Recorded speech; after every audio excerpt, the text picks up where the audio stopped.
lesson.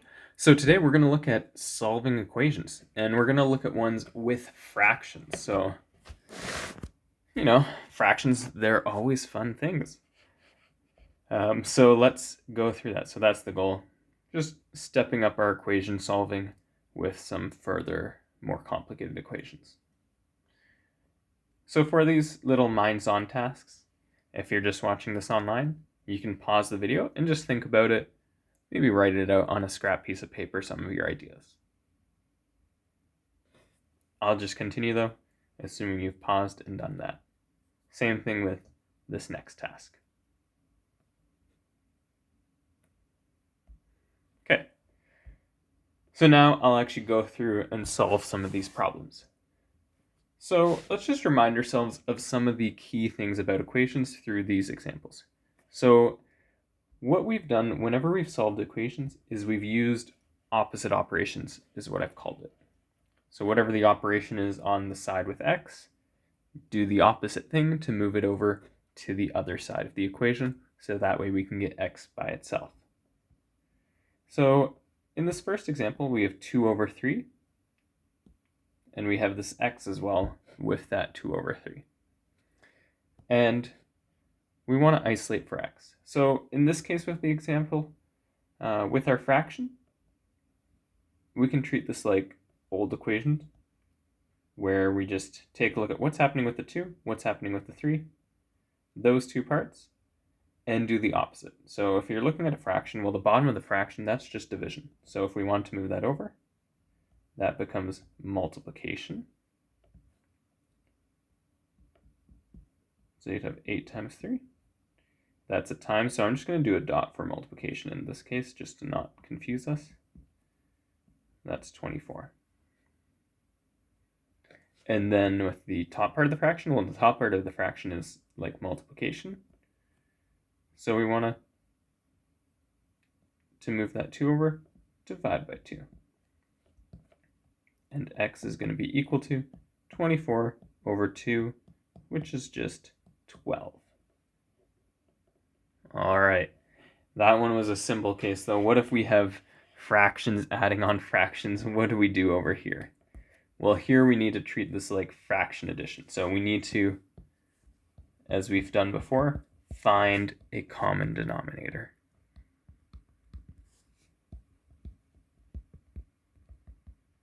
But what are we finding a common denominator of? Just of these two parts on the left side of the equation, because that's the part where we actually have this addition sign. So let's go ahead and do that. So of 3 and 6, the common denominator, one strategy is just to go up with multiples of your one number, see when it finally divides by the other number. So 3, 6, well, 6 divided by 6 gives you 6. So we can say 6 is a common denominator. So let's go ahead and convert our parts. So if we want to turn this first fraction into something over 6, we're going to have to do 2 times that x that's in front. So let me just write the fraction. So x over 3 plus 1 over 6 is equal to 1 over 2. And then 2 times the bottom part. That'll get it into something that looks like this. So 2x over 6 plus 1 over 6 equals 1/2. All right, now we have the fraction addition on the left-hand side. We can actually add it because we have the same denominator. So we have 2x plus 1. Oh, I wrote that down wrong. Plus 6, or over 6. 1/2. Okay, now that we've got it down to a single fraction here, we can move the 6 over to the other side now. If we tried to do that before, because we had this plus sign just in the middle of our fractions, we wouldn't be able to do that. But now that we have it over one single fraction, we can do that. So it's going to turn into times 6 on the right-hand side. So you're going to have 2x plus 1 is equal to 1/2. And again, I'm going to do a dot for multiplication times 6. And that's going to lead to 2x plus 1 is equal to, well, 1/2 times 6 is 6 over 2, which is just 3. And now we've got it into a more simple looking equation where we can just, again, opposite operation, the plus 1 at the end, that turns into minus 1. So you're going to have 2x is equal to, well, 3 minus 1 is just 2. And the 2 with the x, well, that's multiplication on the left-hand side. And so when you move it over, that becomes division by 2. So 2 over 2, which is just x equal to 1, because 2 divided by 2 is 1. And there you have it. That's your final answer.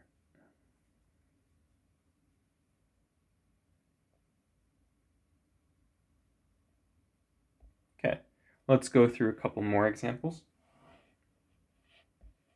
So we've got a fraction here on the left, x over 4 equal to 1/2. This one's a nice simple one. Try it out yourself. I'll give you a moment. What would you do? Well, what you would do is we have division by 4, turn that into multiplication by 4. So I'm going to use the dot notation for multiplication. And so 1/2 times 4 is equal to 4 over 2, you could write that as, but reducing that, simplifying it, is just 2. All right, what about this next one? So again, if we don't have a common denominator, and we have some sort of subtraction in this case going on, we need to find a common denominator.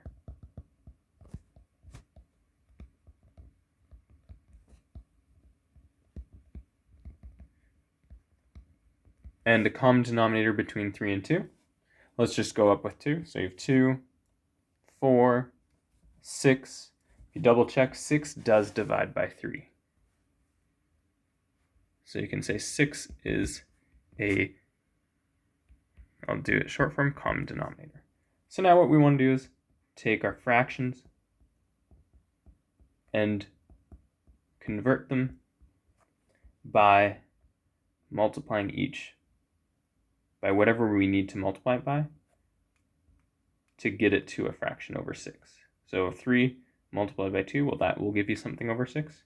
2 multiplied by 3, that'll give you something over 6. So your left fraction, that's going to be 2 times x, so 2x over 6. The right fraction, 3x times 3, so the numbers will multiply together. So it'll be 3 times 3 is 9x over 6 is 7 over 6. All right, so let's do the actual subtraction. So 2x minus 9x over 6 is equal to 7 over 6. And there's a number of ways you could go from here, but what I will do is let's take the 6 in the denominator and let's already move that over. So it's in the denominator representing division, so when you move it over, it's going to represent, or it's going to turn into multiplication. So you're going to have 2x minus 9x is equal to 7 over 6 times 6. And if you do that multiplication, remember when you're multiplying a fraction by a number, you just multiply it across the top.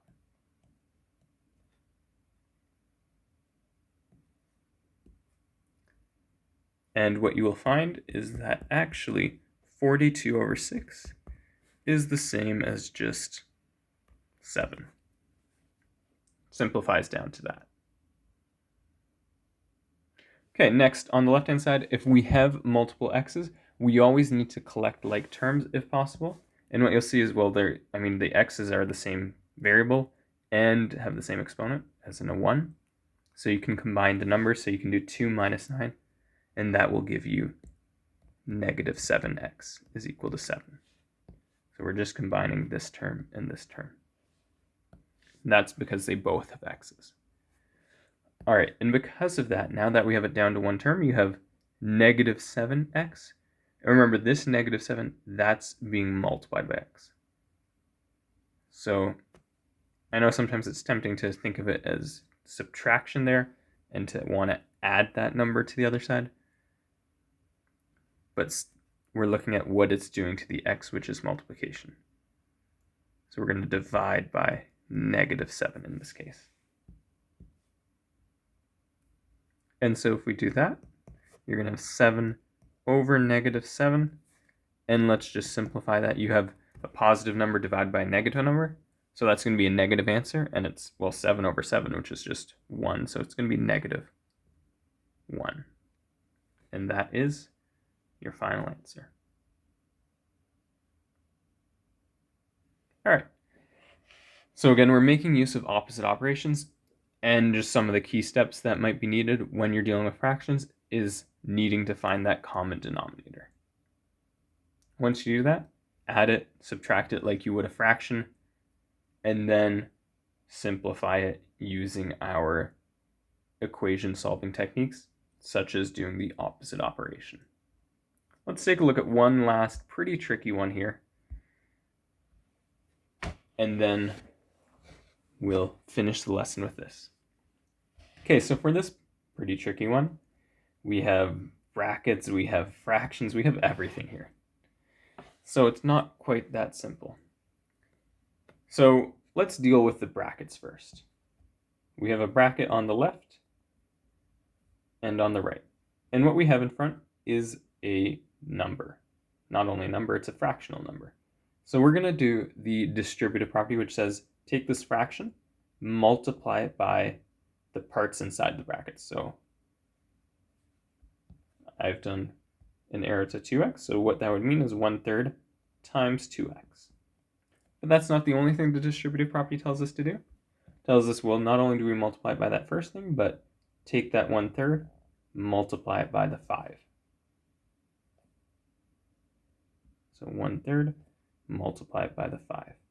And you'll see I've included a minus sign between them because, well, if we look inside the brackets, there's a minus sign there. Okay, let's continue. So on the right-hand side, you can see there's a 3/4. So again, take that number, multiply it by the first part of the brackets, so 3/4 times x. And then we'll use the sign in the brackets. That goes down. And then multiply the 3/4 by the next number inside the brackets. So 3/4 times 2. Okay. So that is the distributive property at work. So I'll just write that down to the side here. So I'll have distributive property used first. Or sometimes called distributive law. So now let's go ahead and do all of these individual multiplication statements. That's all we're going to do for this next step. So what is 1/3 times 2x? You could write that as 2x over 3. What is minus, well, 1/3 times 5? Well, that's 5 over 3. And so we're going to be subtracting 5 over 3. Next, you have 3 over 4x, which is the same as just writing it as 3x over 4. And then you have 3 over 4 times 2, which is the same as 6 over 4. All right. So now what we want to do is we want to move our parts with x in them, because our goal is we need to combine all the parts of x. If you have multiple x variables, you can't solve the equation. You have to, at some point, combine them together. But they're on two different sides of the equation, so we're going to move one of our x's onto the other side of the equation. So let's move 3 over 4x to the left-hand side. And we're going to do that by, well, on the right-hand side it's positive, so we're going to subtract 3 over 4x. So let's just rewrite everything with that in mind.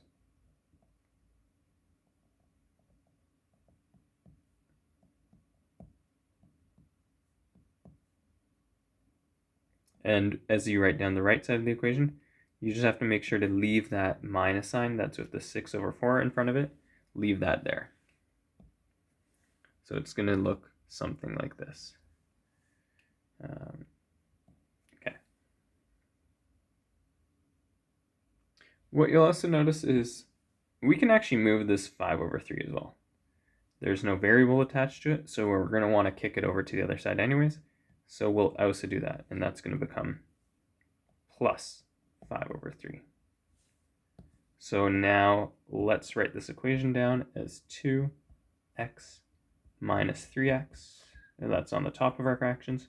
3 and 4 are on the bottom of the fractions, is equal to negative 6 over 4 plus 5 over 3. All right, but you're going to see on both sides of the equations, we have some fractional addition and subtraction. So we need to find a common denominator. In this case, the common denominator is going to be 12.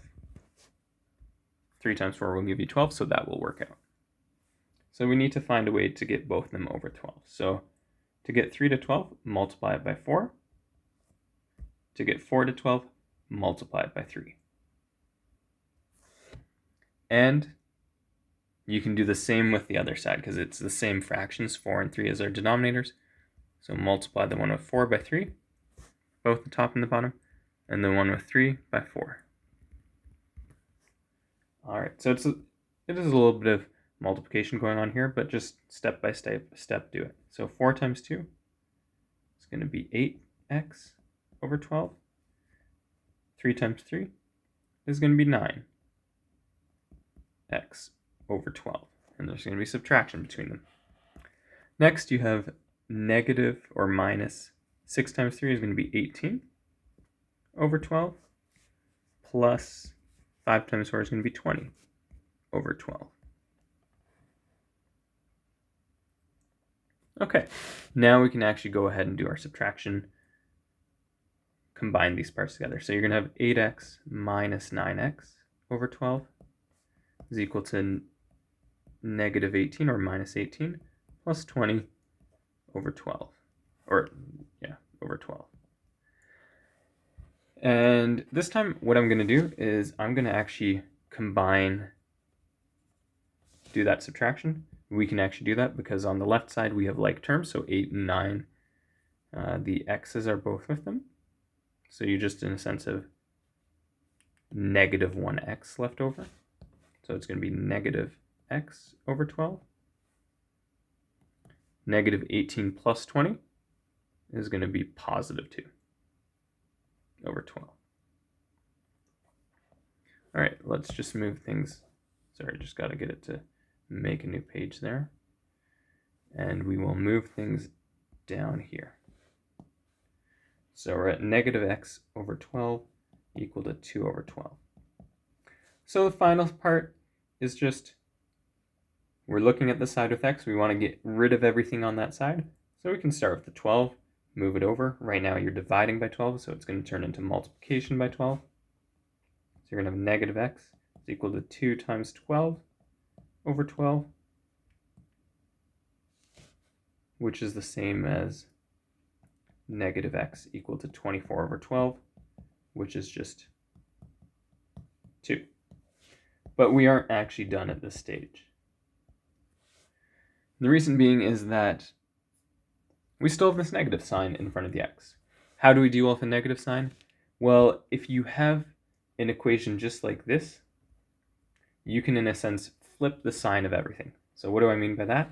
Well, if we have a negative in front of the x value, well, you can turn that just into positive. But in order to turn that into a positive, you need to change the sign of the 2 to become negative. The reason being is that essentially what we're doing is we're dividing by negative 1 the entire equation. Because it's like having negative 1 in front. If you divide by negative 1, well, you're not changing the number on the other side. You're just changing the sign. Because a positive divided by a negative would give you the negative. And that then is our final solution.